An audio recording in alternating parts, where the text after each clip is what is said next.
More than 50 million Americans paid to see automobile racing in 1968. Some came mainly to see the cars, others to see drivers.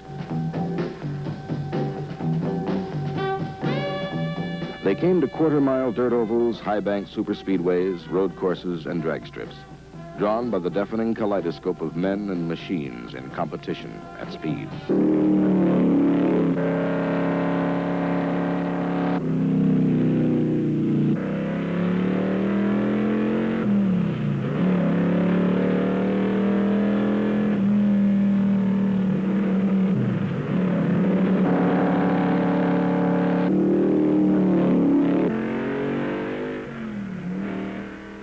Automobile racing is noise and color and speed and excitement.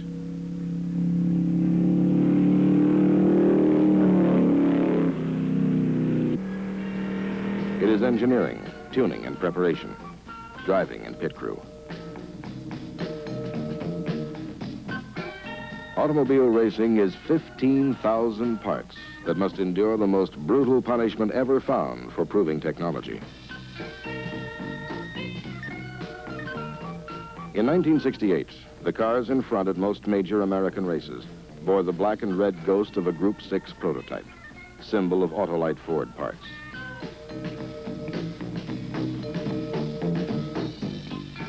A team of dedicated professionals brought these cars to the starting line. Their job was to begin with a machine and explore the outer limits of its capability, beyond which there lies no margin for error. To these men, automobile racing was winning.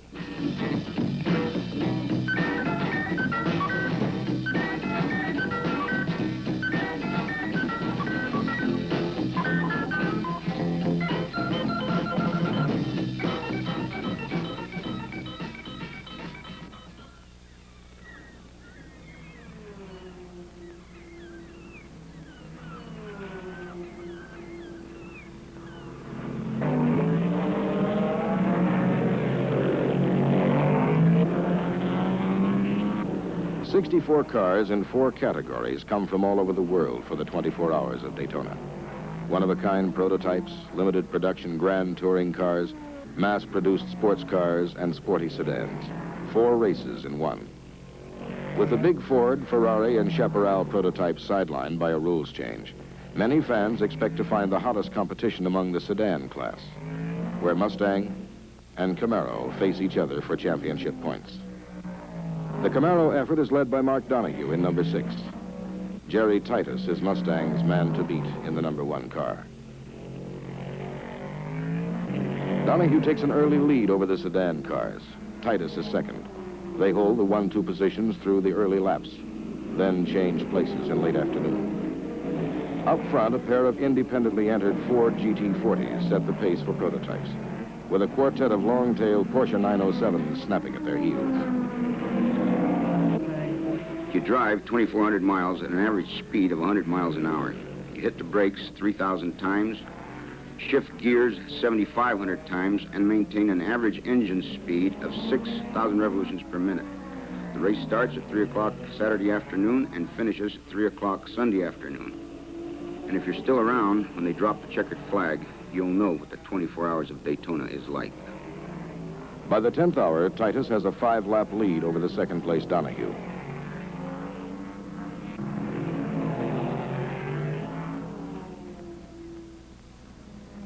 Fewer than half the starters are still running at dawn. Donohue is 64 laps behind the leading Mustang.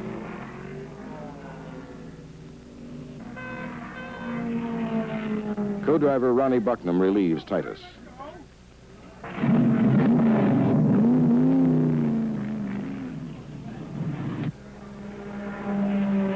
Only the Porsche prototypes are in front of their car as the marathon ends. Vic Elford and Jochen Neerpasch win overall for Porsche. First sedan is the number 1 Mustang, an incredible 4th overall. The win is good for 9 championship points, earned the hard way by Jerry Titus and Ronnie Bucknam, who know what the 24 hours of Daytona is like. The The high whine of the sports cars is replaced 3 weeks later at Daytona by the angry roar of Grand National stock cars.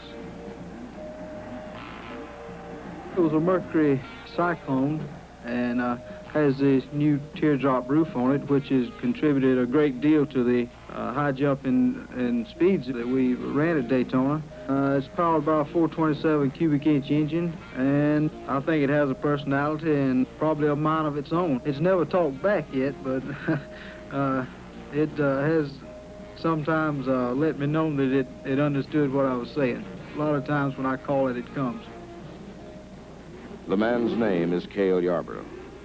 In February 1968, an understanding with his number 21 Mercury Cyclone led to the fastest lap time in the history of auto racing, 189.2 miles an hour. 2 weeks later, he put that car and that speed on the inside front row for a share of $200,000 in the world's richest, fastest stock car race. Straightaway speeds of 205 miles an hour were to break 28 of 50 starting cars. And the debris from those cars was to bring a yellow caution flag out for almost a third of the race. For this is the big one, the one to win.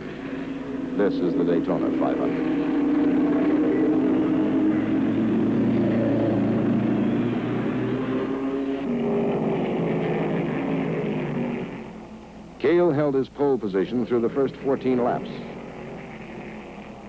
Then an unscheduled pit stop gave the lead to David Pearson in the number 17 Ford. Richard Petty's number 43 Plymouth is in second. On the 24th lap, James Hilton's tire lets go. It brings out the first of 11 caution flags.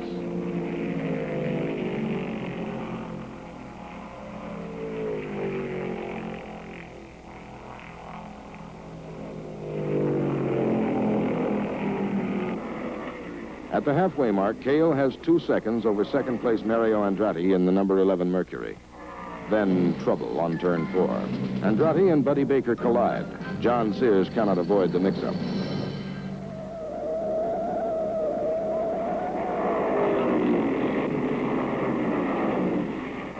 No one is hurt, but all 3 are out of the race.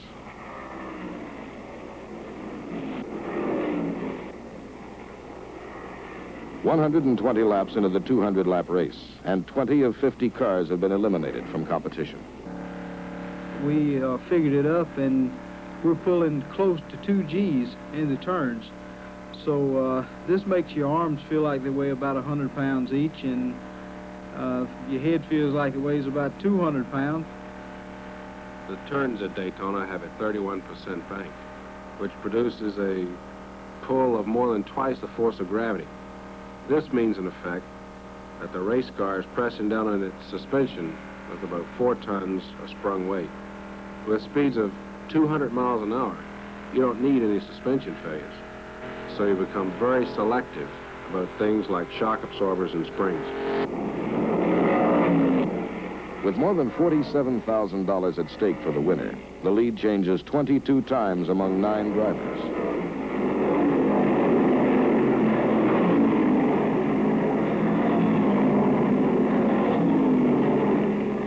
"25 laps to go, and pit stops have dropped Cale Yarbrough to 4th place.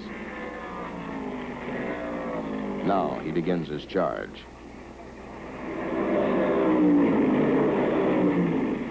16 laps remain, and he is pushing for second.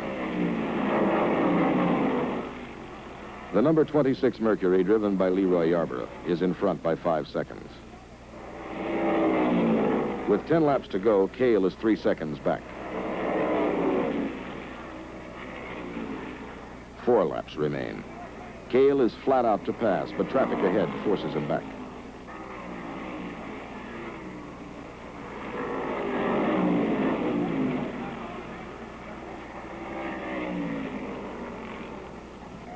This time, the high bank is clear, and they are door to door at 200 miles an hour. This is what 94,000 fans paid to see, and they love it. Cale Yarbrough wins stock car racing's richest prize. After 3 hours, 23 minutes, and 44 seconds, his margin of victory is 1 second. The long turns at Atlanta International Raceway have the effect upon rubber that sandpaper has on soft pine. The tire companies come here expecting 16 tire changes per car. With 44 cars starting the Atlanta 500, they figure to do a land office business. Tire failure can provide an unexpected, abrupt change of pace. David Pearson started on the outside front row for this race. On lap 54, he was running with the leaders.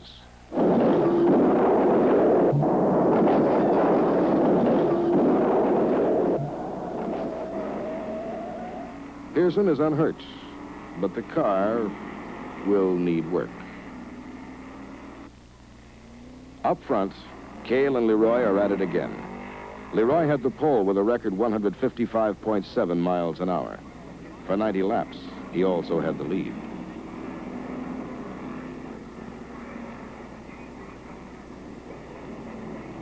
At the halfway mark, only 24 of 44 starting cars remain in the field. 4 have blown engines. 3 have overheated. Several had handling problems, and the rest have broken axles, drive shafts, or suspension. A typical attrition rate for a typical automobile race. If you don't hold together, you can't finish. And if you can't finish, you can't win. Among those watching the race from behind the pit wall are many for whom racing is more than just a sport. Racing allows a engineer, particularly, the opportunity to try something new, try something different, to stress a part a little bit higher, and keep out of a field which I call design defense. If a man designs something, he thinks it's pretty good because he designed it, and he has a tendency to run a program that proves how good it is rather than how bad it is. If he's assigned against competition, you know Monday morning if he's a better engineer or not. Between the Mercuries of Cale Yarbrough and Leroy Yarbrough, who are not related, and the Fords of Bobby Allison and Donnie Allison, who are brothers, it took some sorting out to list the leaders. By lap 280, the first 4 cars were on the same lap, and the order was Yarbrough in first place, Yarbrough in second, Allison in third, and Allison in fourth. It sold a lot of programs. Only seconds separate the Mercuries of Cale and Leroy.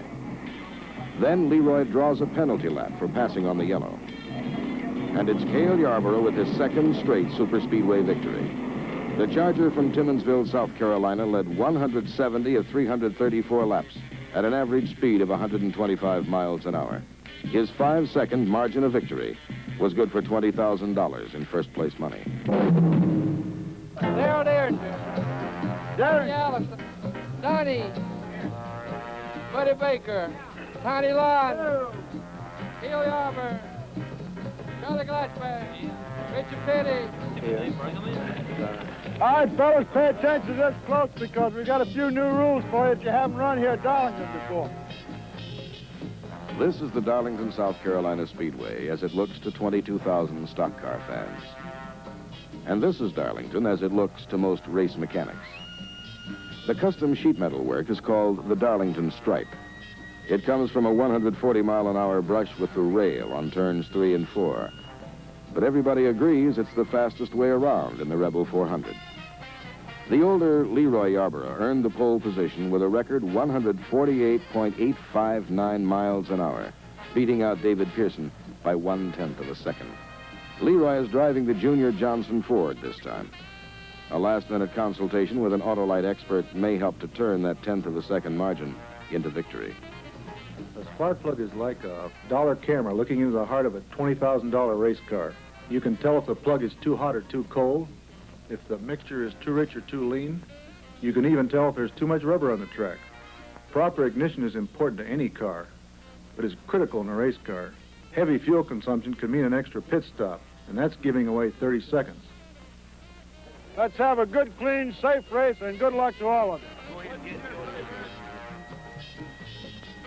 David Pearson won 3 big NASCAR races in 1961 as a rookie, then went nearly 7 years without a major victory.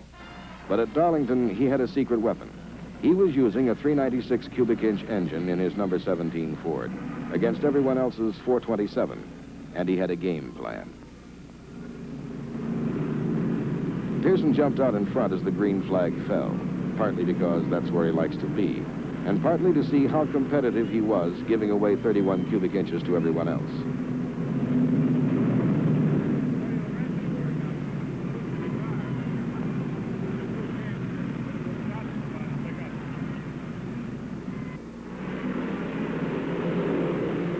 He held the lead for 18 laps, then let a few cars go by to see if Darlington was going to create any tire problems. It did. Cale blew one between turns 1 and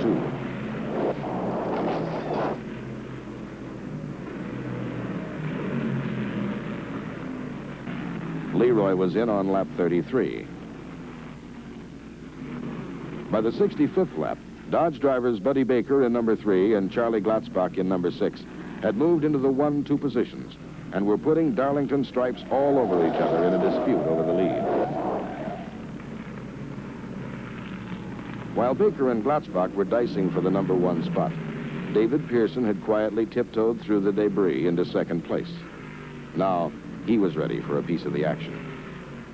After 5 laps of bumper tag, Pearson is in front, just in time to receive the challenge of Richard Petty in the number 43 Plymouth.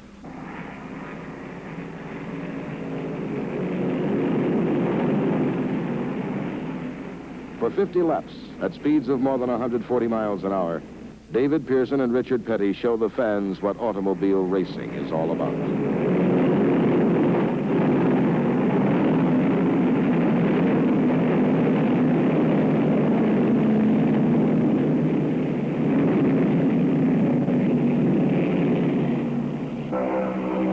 Then Petty is in the pits, out of contention, as the man in the start-finish tower waves the black and white.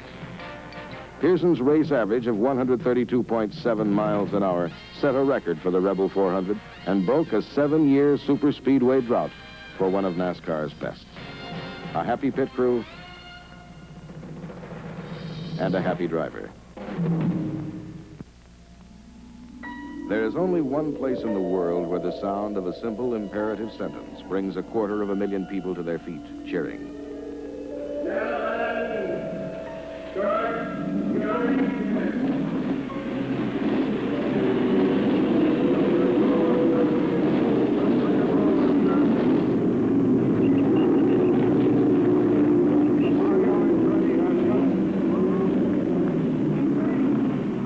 It was to be the year of the turbine at Indianapolis.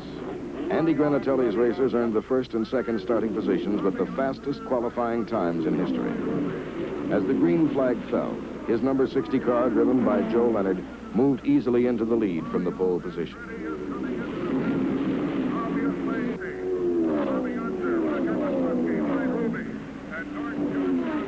Leonard's time of 171.559 miles an hour was 2 miles an hour faster than the quickest piston car.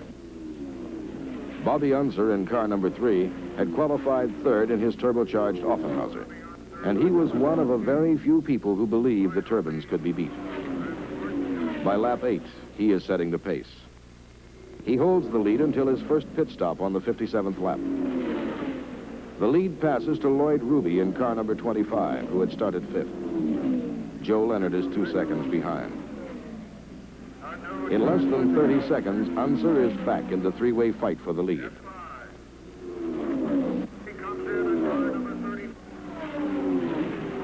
Halfway through the race, it is Unser in front again. Ruby and Leonard are pressing. The 3 trade the lead 8 times. Then Ruby is in the pits with a faulty ignition coil. He is out of contention. Leonard is in front now by a comfortable margin. Unser has lost all but 4th gear. Trouble on the back straight. Carl Williams is out of his car in time, and the fire crews go to work. But the track is yellow for 11 laps. Each car must hold its position. When the green flag comes out, it's going to be an 8-lap sprint to the finish. Only a miracle can work for Unser now. Joe Leonard stabs the throttle, and nothing happens. He's slowing down. He's being passed. Joe Leonard is out of the race. It's a victory for Bobby Unser and the piston engine. Unser's earnings for 3 hours, 16 minutes, and 13 seconds of work total $177,523. A broken part on Leonard's turbine, a part no larger than a ballpoint pen, was his margin of victory. He is followed to the checkered flag by a tall Californian in a stock block Ford Eagle of his own design. 4 of the first 5 cars have come from his shop. All 5 carry Autolite's red and black Ghost of a Group 6 prototype.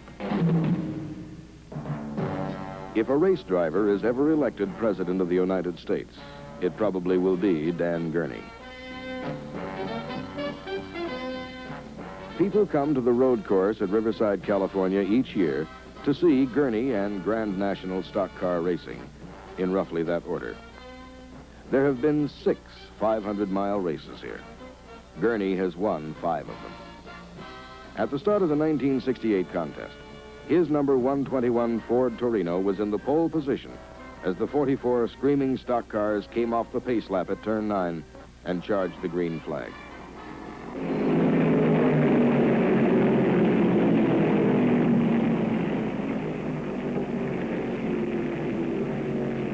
Into the second lap, the driver of car number 115 is leading the pack.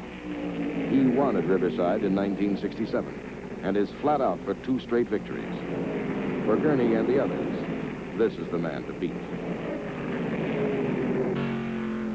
Well, I think that a race car is something special. I think that a race car should be built so that you can drive them hard all the way. There's places that was, only certain given RPM that were supposed to turn the engine, but if you squeak it a couple RPM over that, it usually doesn't hurt them. And, of course, you don't plan to do that all day long, but if it's necessary, it doesn't seem to bother them too much. By the first pit stops, Jones' lead over the second-place Gurney is 16 seconds. But Gurney's Torino is being maintained by the legendary Wood brothers. He is in and out in 22 seconds. A 40-second pit stop for Jones drops him to second place. The duel resumes.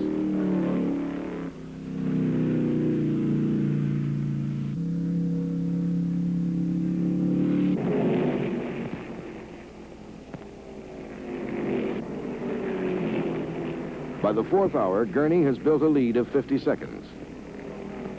But a flat tire in turn 8 sends him to the pits. Shredded rubber has fouled his rear suspension. As the Wood brothers work frantically to loosen the debris, Gurney watches the lead pass to Parnelli Jones. After an agonizing minute and 25 seconds, car 121 is back in the race, 56 seconds behind the pace setter.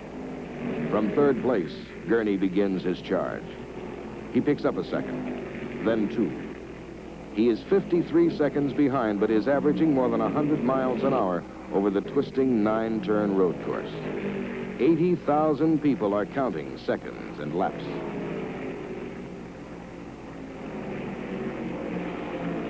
Through turns 6 and 8 and into Riverside's long straight, he's close enough to reach out and touch the lead. Then, coming out of turn 9, it is Dan Gurney in front.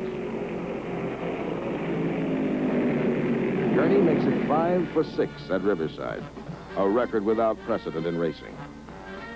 He led a Ford sweep of the first 5 positions and is one of 13 finishers in a race which started 44 cars. And to the people of Southern California, he remains auto racing's best bet for the presidency. A few hundred miles to the northeast of Riverside lies a sun-baked desert between the Spring Mountains and Death Valley in southern Nevada. Here, the National Off-Road Racing Association conducts a little outing for its membership called the Stardust 711. It is not a typical automobile race at all. The object, of course, is to finish first. But the gamblers in nearby Las Vegas will give you 8 to 1 that you won't finish at all. Off-road racing produces what the casual observer might regard as a cross-country demolition derby.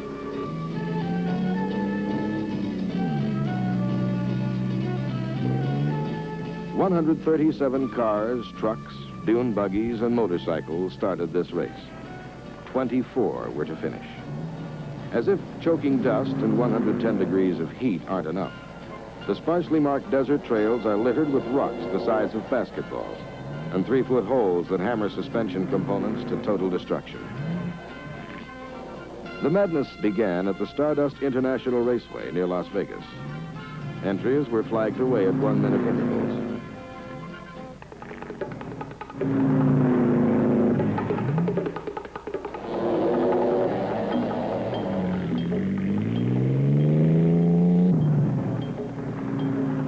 Each vehicle must have 2 drivers, dressed to withstand the rigors of day and night desert driving.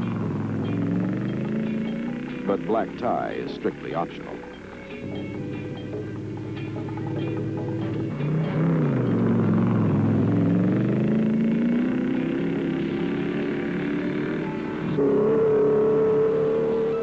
The first lap is 355 wilderness miles spread between 4 official checkpoints. The second lap is a repeat of the first. Anyone completing both laps in 40 hours is considered a finisher. These were among the non-finishers. Check sheets are punched at intervals along the way, but there's little time for conversation.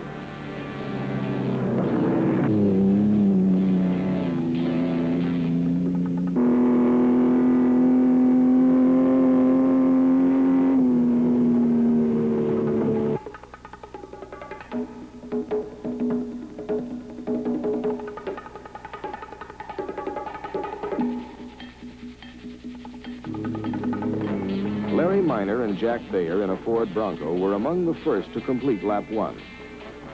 2/3 of the racers had become spectators and were spending a chilly night on the desert.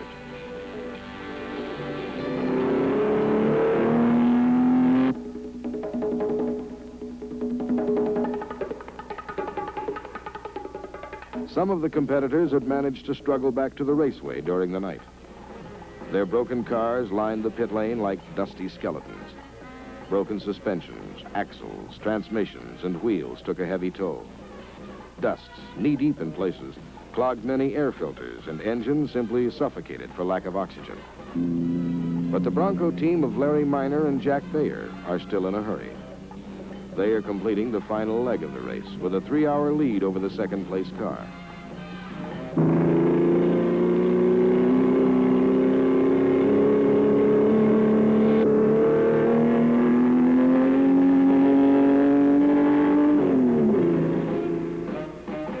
"27 hours and 18 minutes cross-country at speed is something less than relaxing. But the payoff, as always, is getting there first." Getting there first has always been the name of the game. Man is by nature a competitive beast, and as such is competed on foot, horseback, chariots, wagons, trains, and happily now in cars. This is one of the ways we learn. You can take a beautiful design, have the best engineers and mechanics execute it, but if you really want to see whether it's any good or not, you put it in a race car. The men who design, build, prepare, and drive these machines have in common the knowledge that nobody wins by mistake. For whether the margin of victory is measured in seconds or in hours, the challenge of open competition at speed leaves no margin for error.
I think secretly, if you'll think yourself, there isn't anybody at some time in their lives would not have liked to have been a race driver or driven some type of race cars or even just actually ridden in race cars, although they might have a little fear of it. If they could come with a fear, I think everybody someplace back in their mind, and 90% of the people will have that. I think each of us has a little racer in him. I think the difference between being a good race car driver and a not so good race car driver is not being afraid of what's going on, but just having confidence in what he can do or what his equipment can do. It all boils down to drive and desire.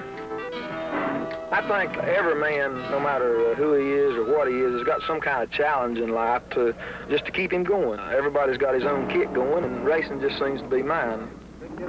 We're all competitors. You compete for your job with other people, and once you get the job, you compete for a raise from your boss or a promotion. And it's a known part of life where little kids know who's the strongest in the block, who's got the fastest bike or the fastest sled. The driver is just the superior being in this thing. He has demonstrated that among all the people, he is the King Kong kind of guy. I know I wanted to race, and even when I was running the short dirt tracks, I would listen to the big races and all, and they say guys running 150 to 130 mile an hour, running close to the walls and stuff like that. And I say, man, that people's crazy, run that fast. I really wanted to race, and I think that's the biggest thing. I think if you really want to do something bad enough, you can do it. They're so aware and such competitors, and they know where this edge is, and they will try it just to see, and once in a while it gets to them and they fail. They go beyond their own edge. I'd say 75% of the races are won in the pits and not on a track. I would say 50% of the races are won in the pits. You can more or less win or lose a race, at least 80% of it, before you even leave the shop. We have one slogan in our shop, is the harder we work, the luckier we get. There's really no magic involved. There is no magic in racing, that's right. It's a good, hard work and well thought out plans and programs. There is a place in 100 cities where men gather on Sundays with brightly painted cars to see which of them is fastest. The sport of auto racing has many shapes and sounds, many colors and smells, and its rhythms beat faster than the human heart. For the people who pay to see this spectacle in its many forms, for each in his own way, it is a serious ritual, played on a summer afternoon, filled with thunder and grace.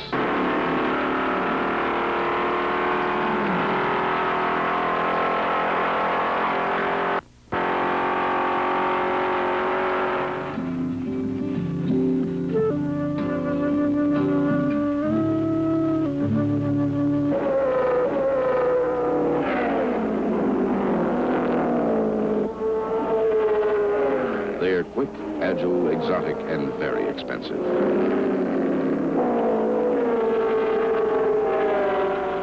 An exclusive fraternity of guided missiles on wall-to-wall rubber. They are USAC championship cars, and they follow a trail that winds from California to New Jersey and back again in a 9-month series of races that will determine the United States Auto Club Championship. But in the month of May, these men come together with others from all over the globe to produce a spectacle unique in racing.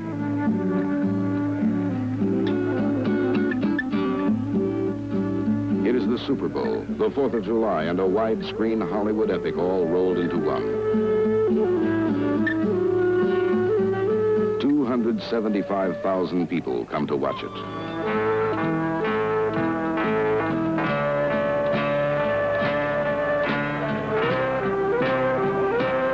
Indianapolis 500.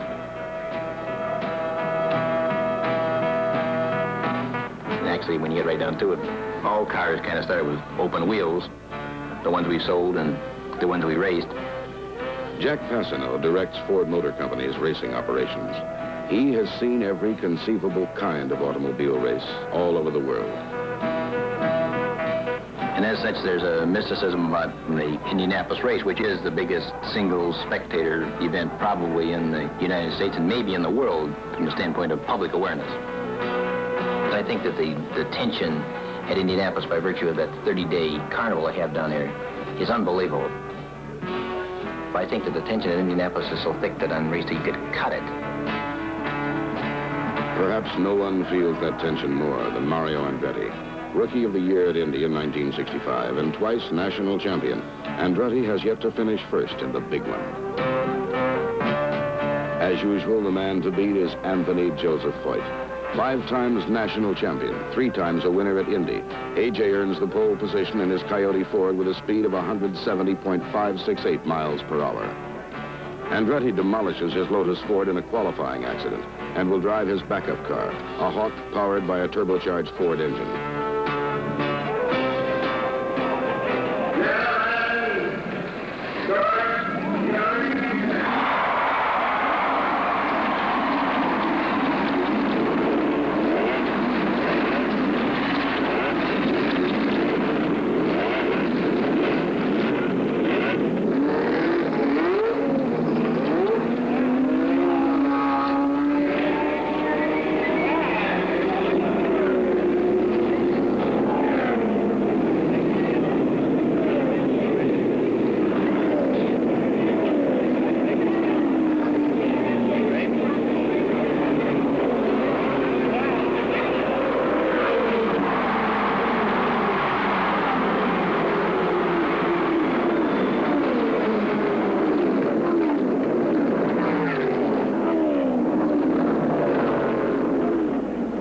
Of the green flag, it is Andretti and Foyt for the big prize.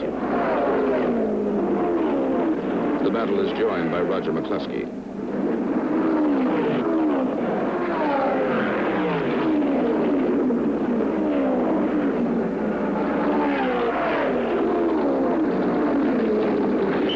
Then Foyt has mechanical problems. They cost him 23 laps.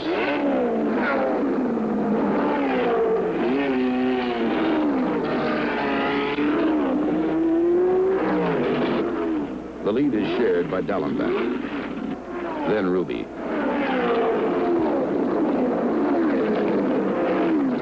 But the race is dominated by Andretti.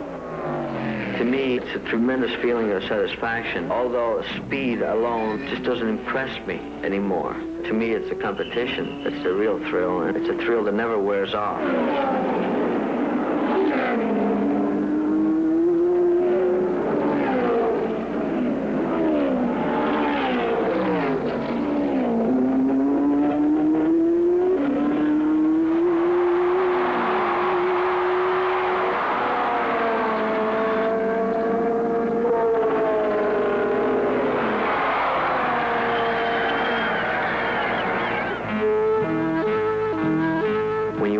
You just don't know who to thank. Everyone has done something for you. You don't know just what to do first. It's a very, very joyful, confused feeling.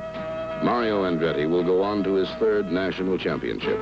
He will collect $345,000 in prize money and will score 9 victories in 24 starts, including the Indianapolis 500. You never really know your limitations. You're constantly trying new things. By trying new things, by trying to search a limit of the machine, you're going to new limits. You're, at the same time, measuring yourself.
watch some of these people, Danny Ungias in particular, runs a car, and it looks as though the car is out of control for 1,320 feet, but he runs that thing faster than anybody else has been able to run a funny car this year.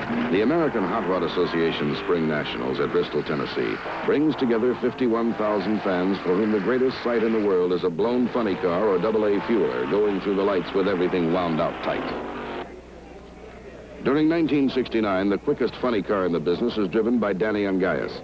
His Mustang is built and maintained by the legendary Mickey Thompson. The heart of this torpedo is a Ford 427 cubic inch single overhead cam V8. Supercharged and burning nitromethane fuel, the engine develops 1,500 horsepower.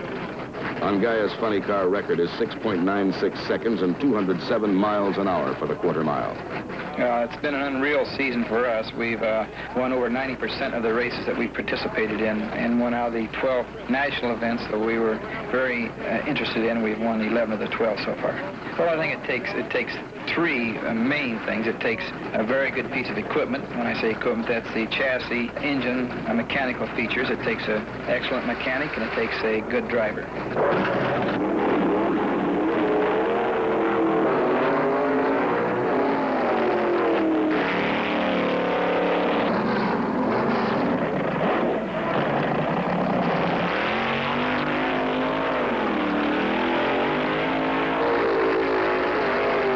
When you spin the tires that lays rubber in the ground, we usually try and back right over the same marks. And the combination of the traction compound and a rubber laying on the ground will usually drop you about 0.15 of a second if you can stay right on the same marks.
Late afternoon, drag racing's process of elimination has weeded out all but Ungias and Leonard Hughes. 1/100th of a second separates their best times. Now they will face each other for the funny car title.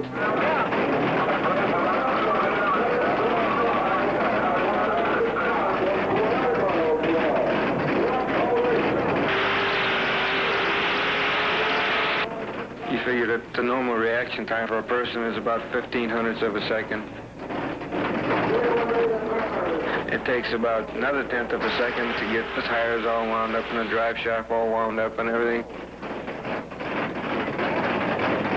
So you're working with 2/2500ths of a second. And if you can split the difference between a light going on and off,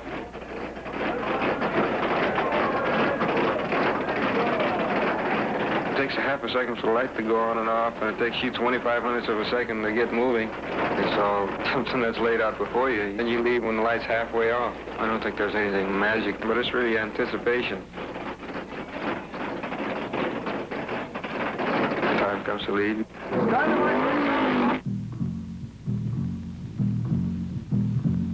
You lead.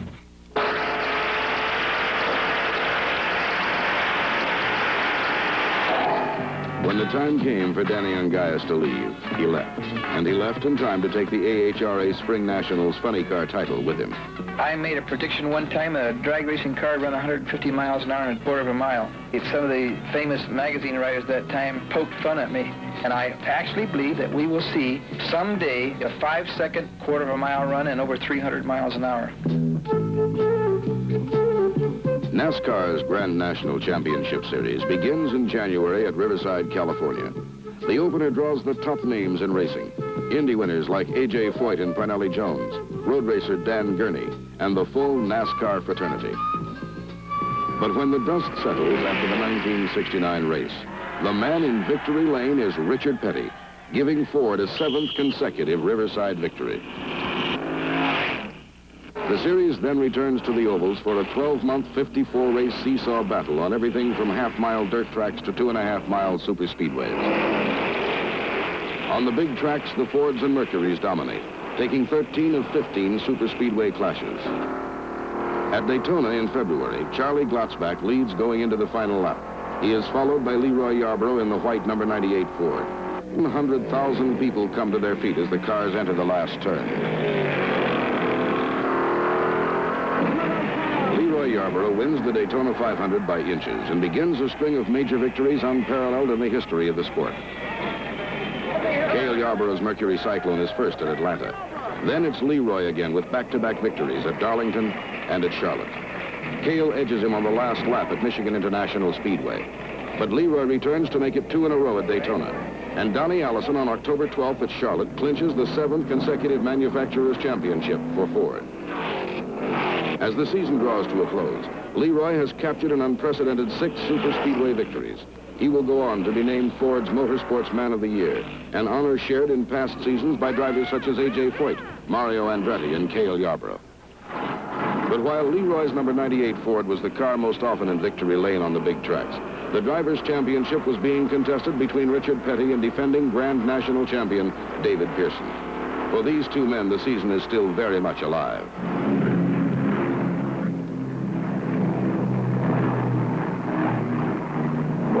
Pressure on me. These last few races, I feel like they're more pressure on me than normally. If I was to fall out real early, I could lose the championship, but I could also sew the championship up here at this race. On October 26th in Rockingham, North Carolina, David Pearson and Richard Petty will settle their long conflict of 1969. Well, the championship is pretty important, really. I've won it 2 years, in 64 and 67, and there was 4 or 5 of us, I think, that's won the championship twice, and my father's the only one so far that won it 3 times. And David Pearson and myself is the only ones that have a chance right now, being the second one to run it 3 times. Richard Petty is one of the toughest drivers for running on the tracks today. He's good on the short tracks, dirt tracks, super speedways. He's one of the tops. Well, I would say that David Pearson is probably one of the best Grand National drivers we have. He's won enough races on all kinds of tracks. The Speedway is a question mark. It has been remodeled into the fastest 1-mile circuit in the world, but during practice, several drivers have crashed, most of them in turn 2. The effect on tires of 500 blistering miles remains an unknown factor, but the tire companies are mounting 20 right-side tires and 10 left-side tires for the faster cars, and they are offering no guarantees. They're on the edge all the time, really. They're beyond my edge, maybe beyond your edge, and they know where this edge is, and they will try it just to see, and once in a while it gets to them and they fail. They go beyond their own edge. Yarbrough is among those who crashed during qualifying. Yet even in his backup car, he sets a world's record for the mile oval. He remains the man to beat. I've never been a loser in automobile racing since I first started. The main objective that I had, regardless of what kind of racing I was doing, was to win. And wanting to beat the other guy is just the biggest thing imaginable in your mind. Starting in 7th position in a 1969 Ford from Randleman, North Carolina, car number 43, Richard Petty.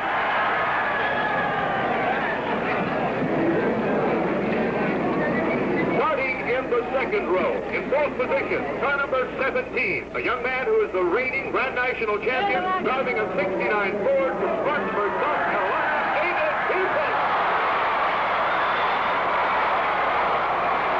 All race car drivers tune and in their cars immediately please. All race car drivers tune and in their cars immediately please. Well, you get tensed a little bit when they say, gentlemen, crank your engine. The biggest thing is just waiting around, getting ready to start. Of course, while I'm racing, I chew gum to keep my mouth moist.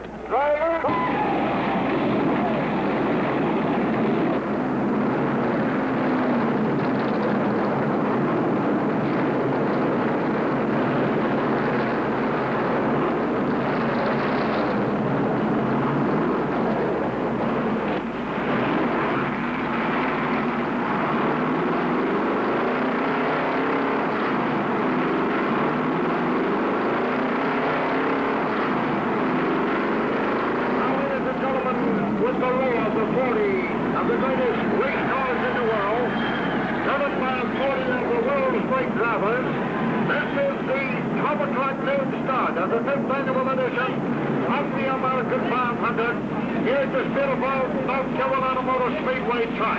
Here he comes in the deep part of the fourth turn now. Johnny Bruno Jr. standing by on the starter's stand. He looks to feel over Guthrie. And there goes the green flag, and it's the start of the American 500.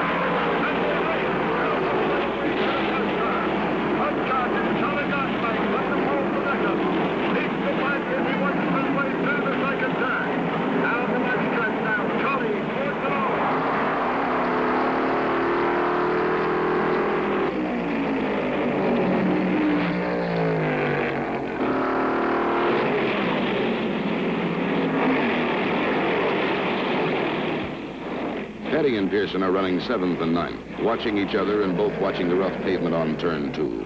With the leaders turning laps of 137 miles an hour, how long will their tires take the punishment? The answer comes on lap 20.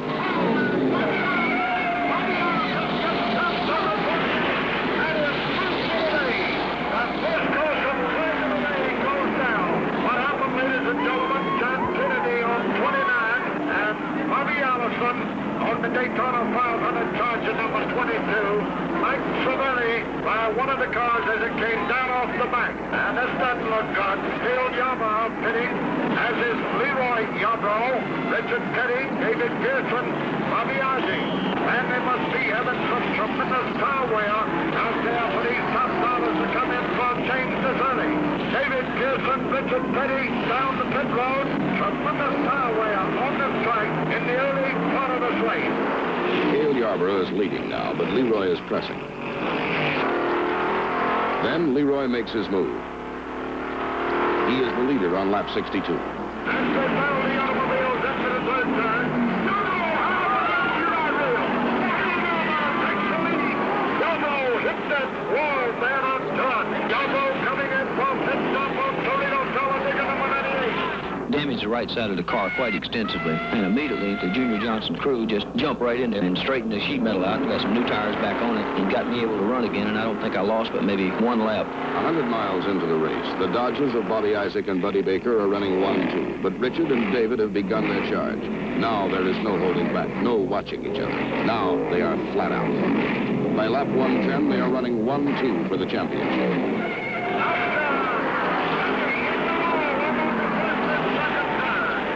Petty has left a wheel and tire embedded in the wall of turn 2. As the Petty crew works frantically to straighten the twisted sheet metal, David Pearson moves into the lead.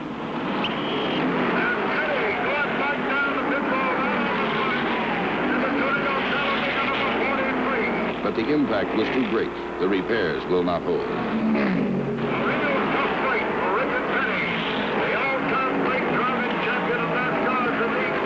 Pearson leads now. He no longer must beat Petty. Now he must beat the track.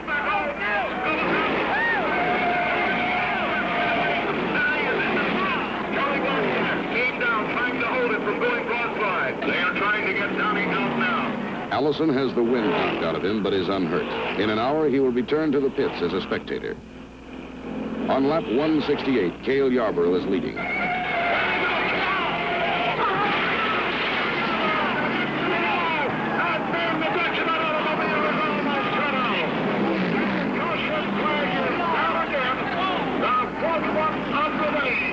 It becomes a matter of survival now. James Hilton, Bobby Isaac, Bobby Johns and Buddy Young, Charlie Glatzbach. Now David Pearson and Leroy Yarbrough, the leading money winners of the '69 season, have at each other. With Petty out, Pearson doesn't need to win this race to remain champion.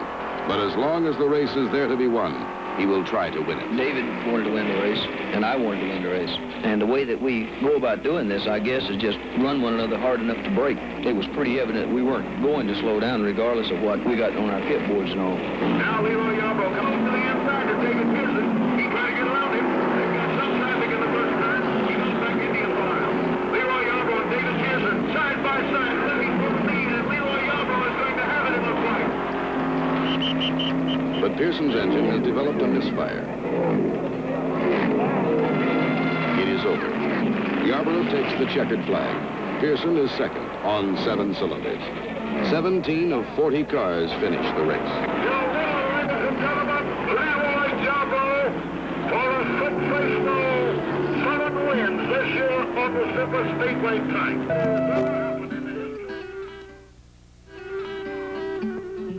To the photographers in Victory Lane and to the surrounding fans, the center of attention is Leroy Yarbrough, whose 7 major victories nearly doubled the previous record. When you're out there alone at 175 or 200 miles an hour, it just goes without words. If you think enough of it to do it, then you should think enough of it to be the best. But in the press tower, the reporters who cover United States auto racing also await the arrival of NASCAR's Grand National Champion. Well, when I first started, I didn't think I would ever become a champion. Of course, I always wanted to. This time winning the championship, it means quite a bit to me because when I first started, I knew it was a hard road to travel. And in fact, my first race, I think I won about $13 in it. And so I feel like if I won the championship against the guys I'm running against now, I've done a good job. A season closes. But they will be back next year. Those who watch, those who drive. There is a unique bond among people who are drawn to the staccato violence of an open exhaust. It is an understanding that the spectacle, framed by green and checkered flags, is more than a contest of men and machines.